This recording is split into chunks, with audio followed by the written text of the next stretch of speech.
Welcome to episode 6 of the Professor DW podcast. This is the wrap up of the week 5 NFL season. Tony Davila here, Matthew King there, Dominic Murphy in the back running the production for us. And Professor, we're going to have to apologize to you early because we really roasted a lot of your picks last week, but ended up being pretty close in the end. Yeah, I mean, it was an upset-heavy weekend. The professor nailed a couple of them that I didn't think had a chance, namely New England over Buffalo.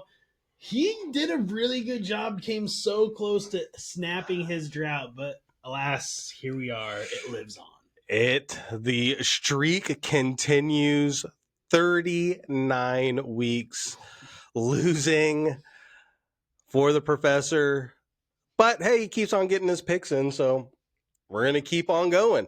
It was a big, weird week. Not a whole lot of people did great this week. I think the average was about 5 wins for everybody.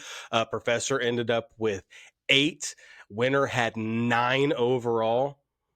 Still not too bad. Still over 500. 9 and 5. That's pretty solid, especially this week. That's really good, actually. Yeah, that was a very good job this week. We got 2 new winners again going into the postseason tournament. Wes Swick gets the win this week. He just went into last night's game, Jacksonville and Kansas City.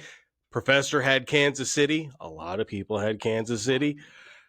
Wes had Jacksonville. We know the result of that. The dew fall is what they're calling it now. That's one that came back and got him the win. So Wes moves into the postseason tournament, the exclusive postseason tournament. Second place was a little bit dicey there for a little bit. Almost had our first double dip into the postseason tournament. Roy Clark was very, very close, but Price is Right rules got him. Just got him. His 1640 pick is what he had for field goal yardage. It ended up being 1588. So maybe that Indy kicker going down, a couple of field goals short here or there, but Roy just unfortunately came up short. Lori Money and Jake Moe, both pretty close, but a little bit low on their totals. And then Chris Barnes had 1120. And so Chris Barnes takes second. Well, the professor takes second. Chris takes third, but professor can't get into his own postseason tournament. That's ridiculous. So Chris moves into that second spot and gets in to the exclusive postseason tournament. And again, another week of 2 new winners getting into this postseason tournament. Nobody has filled out one of those extra spots. So still every spot is up for grabs. Yeah, we ended the season 36 opportunities. So far, 10 of them have passed, and we've had 10 entrants qualify. So we're still waiting. Again, Roy came so close, just missed it. Like Tony mentioned, the Colts kicker going down might have hurt him. It was also just a low-scoring week this week. So keep on entering, even if you're already qualified, because you want to limit those opportunities in the postseason, kind of raise your chances at winning the Ticket Bonanza. And with the win, Wes Swick gets $27, not the $17 that normally it's not normal. Yeah, it's not. So $27 is going out to pretty much anybody. If you join now, you can get yourself some extra pocket money. Get yourself an extra value menu for something item off of one of these fast food menus, because that's about what it's going to cost you anyway. Professor did a good job. Again, 8 wins for the professor. We'll see what the professor has in store this week. Moving in to week number 6 of the NFL season on Thursday. That is Philadelphia and the New York Giants divisional matchup. And the professor is taking the Eagles. Giants are looking a little better, but without Neighbors, I think that's starting to build on the Giants, trying to find somebody to throw the ball to. Scatterboo has looked decent, but I think Philly is the team to beat. I'm not going to say they look necessarily better. They look better for the 1 week where they beat the Chargers, and now looking at the Chargers, how impressive was that? But yeah, it's still a young team. Philly's now coming off a loss, so they're going to have that chip on their shoulders. I agree with the professor. I think this is a get right game for Philly.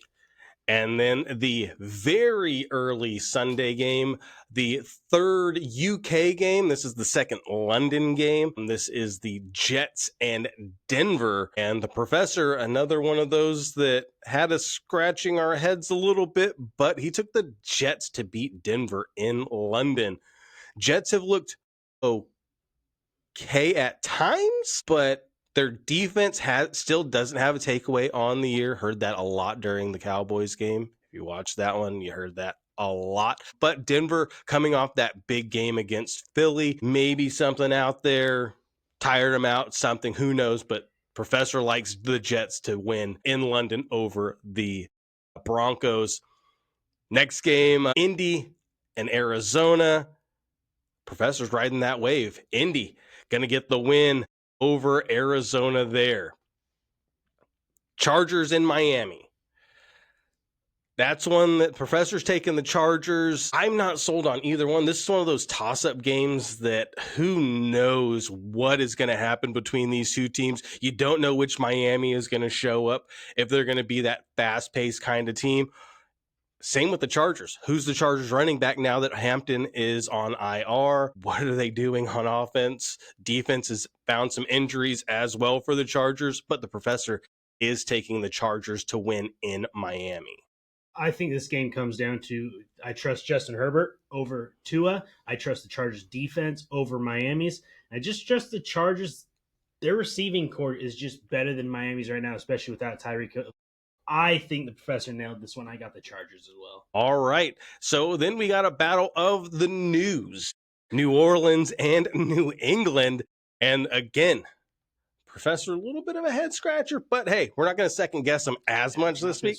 New Orleans over New England. New England's coming off of that big win over the Bills. That's one that maybe there is going to be that little lull for New England, might be looking past the Saints. So the professor is taking the Saints to get the win over New England.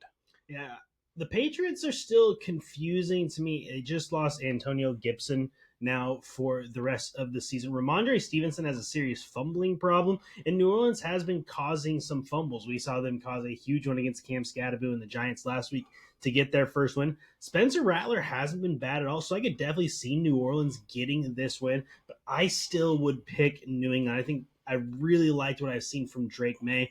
Patriots defense is playing really well. I think they're really going to take off. And in a wide open AFC, they might be a team to keep your eye on. Yeah, and with Diggs finally showing up and showing out for the Patriots, it might be a tough order, but New Orleans isn't as bad as everybody's making them out to be. They're not great, but they're not as bad as everybody was kind of saying they were. They're still terrible. They're still not great, but not as bad. In the next game, the professor is taking Pittsburgh over Cleveland. That's one that, yeah, Pittsburgh, they're winning ugly, but they're winning. That's the big key there, is they're still getting the wins a lot over a lot of these teams. Cleveland with Dylan Gabriel at quarterback, I think that's a better fit for Cleveland. Offensive line isn't good, so they put in their best mobile quarterback, and he seems to be running that. And Quinshon Judkins, him coming in, that rookie running back, has really kind of leveled out Cleveland, so they're not that bad anymore. This is going to be an ugly football game. If you like defense, watch this one. It's going to be one of those 17-14, 17-13 games. I think Pittsburgh gets the win too. I just trust their offense a little bit more. Cleveland just shipped Joe Flacco to Cincinnati this morning. I love Judkins, but I've really liked what I've seen from Pittsburgh's run game. Jalen Warren's having a nice season. It feels like Rodgers and Metcalf are now getting on the same page. I think Pittsburgh gets the win, especially coming off of a bye, and Cleveland making the long trip back from London. I agree with the professor in Pittsburgh here. Yeah, I totally agree there. The next game, the professor has Dallas winning in Carolina. Dallas just got a big win this past week. They know the Carolina running back very, very well. Enrico Dowdle, they know his tendencies because he was their starting running back all of last year.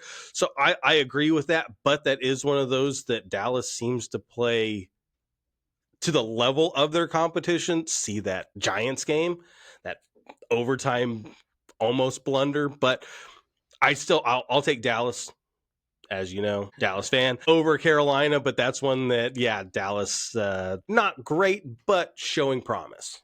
I think Dallas is coming off their two best games of the season, the tie with Green Bay, and then I don't think they played down to the Jets at all. I think they just beat the Jets wire to wire that whole time. Carolina, you were asking about the real Miami. What's the real Carolina?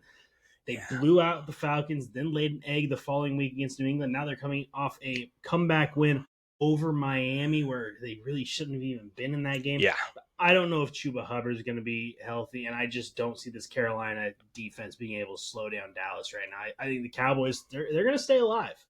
Yeah, it's going to be close. Defense is finally coming together. I know I harped on the defense of the Cowboys and their awful secondary, but they're improving game by game, it seems. All right, and then our next game, Seattle over Jacksonville, is what the professor is taking. Jacksonville just got that big win on Monday over Kansas City. The Jags seem to be getting it together. Seahawks get a last-second loss. That field goal win by the Bucks, the Cardiac Kids, end up getting that win there. So Seattle has looked good. That was a really good game. Darnold looked amazing until that interception late, but that was one that was off of somebody's hands. Not really his fault in that case, but Seattle's going to come back and get the win over Jacksonville, according to the professor.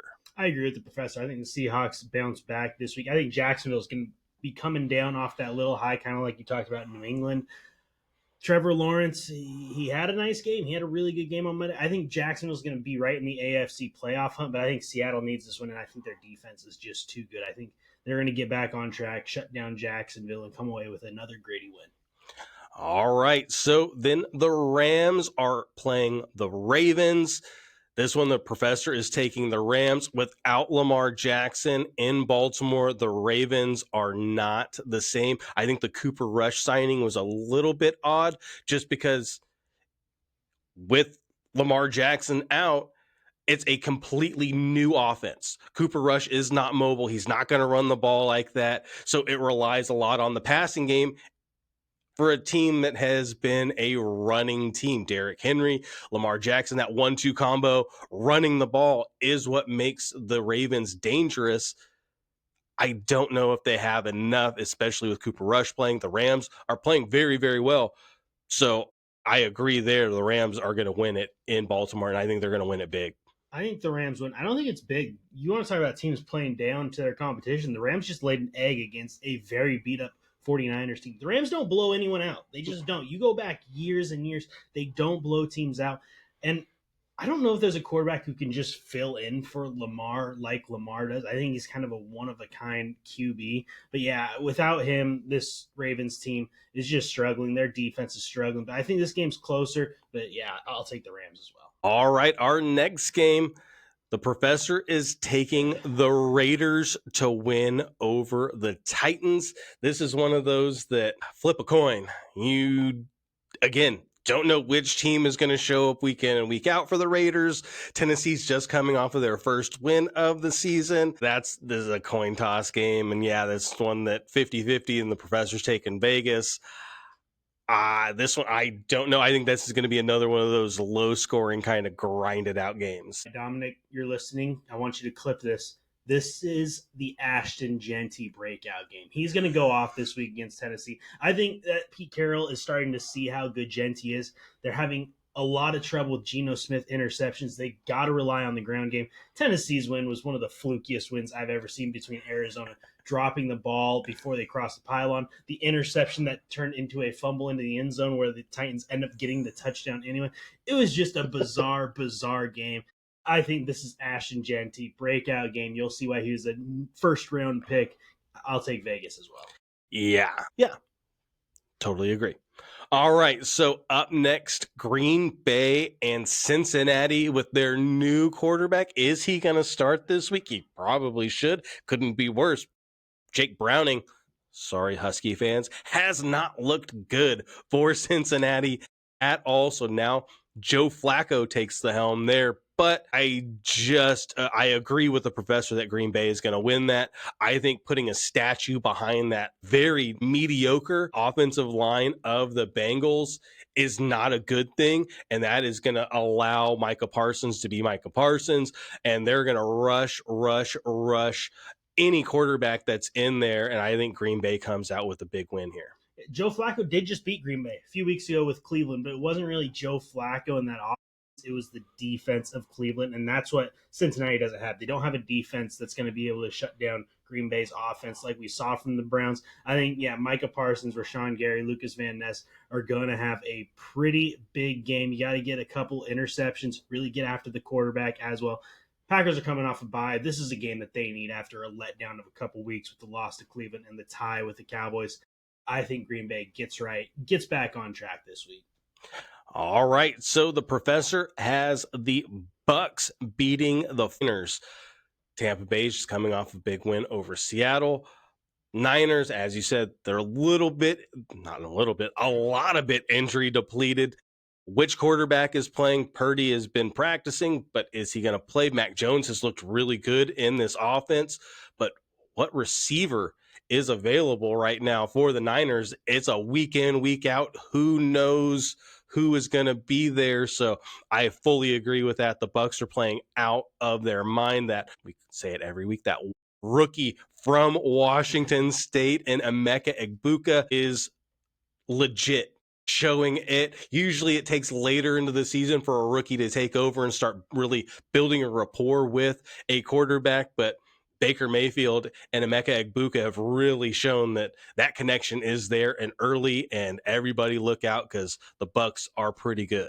Yeah, Stillicum's finest is having a monster rookie season. He's probably just going to waltz right to the offensive rookie of the year. I got the Bucks as well. Pearsall might be back for San Francisco this week, but I think if you get into a shootout with Tampa Bay, I'm going to take Tampa Bay every single time. I just don't see a way the 49ers can keep up with the Bucks offense, especially the 49ers defense isn't that same defense we've known for so many years. I think Tampa Bay continues to roll. That and NFL people, it's Stillicum. That's how you pronounce it, not Tacoma area or DuPont. He's from Stillicum. All right. So up next, the Chiefs right the ship against the Lions, according to the professor. Lions are still the Lions. They had that bad week one, but they're playing really, really good and look like the Lions again. Goff, I don't know how he's not in the MVP conversations that are going on, but he had a really great season last year. He's shown that he's a really good quarterback. I don't agree here with the professor. I think the Lions just are too much for the Chiefs right now, but the Chiefs coming off of that loss might have a little chip on their shoulder. I'm actually agreeing with the professor here. I like the Chiefs to get the win over Detroit as well. Remember, Detroit took down Kansas City a couple years ago to open up the season. That was kind of the coming out party for the Lions. And the reason Jared Goff isn't in the MVP conversations is because he's not even the MVP of his own team. It's Jahmyr Gibbs. That's what that offense goes through, is that ground game. Detroit's secondary is starting to get really, really banged up. They're missing a lot of guys back there. Chiefs can't really exploit it as much as some teams will, but I think Xavier Worthy, Travis Kelce, maybe even Hollywood Brown and Juju Smith-Schuster have a nice game. And I think Kansas City grits this one out. It's going to be a tight one, but weird things are happening on Sunday Night Football. So I'm going to ride with the professor. I'm going to take the Chiefs too. That, and with Kareem Hunt really kind of taking over the running back duties for the Chiefs, I think they're back to what they were doing, but I like the Lions in that one. All right, 2 Monday night games again this week. There are dose. So the first game, the earlier of the Monday games, is Buffalo and Atlanta. The professor is taking Buffalo to beat Atlanta. Buffalo has been consistent, but they got that loss this week. Atlanta has been a roller coaster. What are they going to be? Who's going to show up? Which Penix is going to show up? Which Falcons defense is going to show up? You don't really know week in and week out. Buffalo, pretty consistent. And I just see Buffalo getting a big win here. I don't think Buffalo's been consistent at all. I hate to keep disagreeing with you, Tony, but Buffalo has looked really good at times, and then the last couple weeks, they've looked really mediocre. I do think Buffalo gets the win. Atlanta, I think, will make this really close, and we're going to be talking a lot about Buffalo in the following weeks. What are they? Are they really a Super Bowl contender? I don't know. I think the Bills win this one tight. I think Atlanta, the good Atlanta team, they can compete for a playoff spot, but yeah, Buffalo gets the job done here, especially coming off that embarrassment on Sunday night against New England. And with the weapons that Atlanta has, they should be just amazing on offense. They have a tight end, they have a number one wide receiver, they've got two running backs that can run. I just don't know why they're not as successful as they should be. But again, I think Buffalo is going to win that one. The last game of the week is Washington and Chicago. Professor's taking Washington over Chicago in this one. I like that as well, namely because I got Bill on my fantasy team. Bill did it for me this week. I'm riding with the Commanders. I also had the Commanders winning. Let's not forget, 1 year ago, this was the Hail Mary game where the Bears defensive back was kind of jawing with fans, ends up giving up that game-winning touchdown. And that's what jump-started the Commanders season. They were kind of just treading water until that point. Jaden Daniels returned last week, and this offense looked really, really good. And they still don't have Terry McLaurin, who might return this week. Even if he doesn't, I think Washington's going to get the win. I trust their defense more.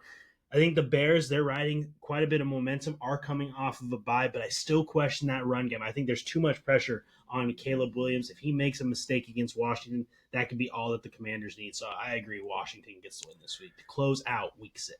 Week 6, there are the picks from the professor. The form is up, so you can go ahead and fill that out, get that entered in, and get yourself into the competition. If you win, you get into the exclusive postseason tournament, and that is the Ticket Bonanza. The grand prize of the postseason tournament is the Ticket Bonanza. 2 tickets to Seattle area teams, the Sounders, the Kraken, the Seahawks, the Storm, the Rainiers, the Mariners, Emerald Downs, all of those, 2 tickets to those. That is the grand prize of that. And again, 4:00 on Thursday is the cutoff time. So get your picks in and get yourself a win. See if you can extend the professor's losing streak to 40. That is right, a big 4-0 for the professor. That is what the streak would be. Are you going to be the one to get him to 40? We'll find out next week. Hopefully you join us for that. Thank you for watching. I'm Tony Divula for Matthew King. Dominic Murphy in the back. Join us next week.